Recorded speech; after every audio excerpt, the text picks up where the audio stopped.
Après la mort de Mohamed Merah, tué d'une balle dans la tête par des policiers du raid à l'issue d'un siège de plus de 30 heures et d'une fusillade d'une extrême violence, Nicolas Sarkozy justifie l'opération et annonce des mesures pour lutter contre l'apologie du terrorisme.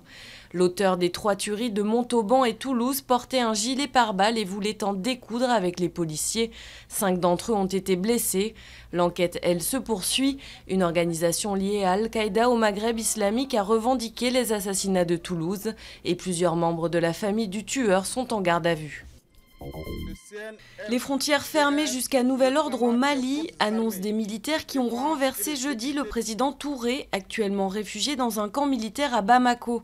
De nombreuses condamnations ont suivi ce coup de force survenu à 1 mois de la présidentielle, dans un pays déstabilisé par une rébellion touareg et des groupes islamistes. Le Portugal tourne au ralenti. Une grève générale contre les mesures d'austérité du gouvernement perturbe transports et services publics. Des manifestations sont prévues à Lisbonne et dans plusieurs villes. Le Portugal a reçu un prêt de 80 milliards d'euros de l'UE et du FMI en échange d'un plan de rigueur sans précédent.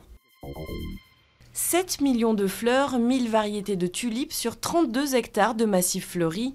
Le plus grand jardin à bulbes au monde a ouvert ses portes à Keukenhoek aux Pays-Bas. 63e printemps pour ce jardin éphémère qui accueillera près d'1 million de visiteurs pendant 8 semaines.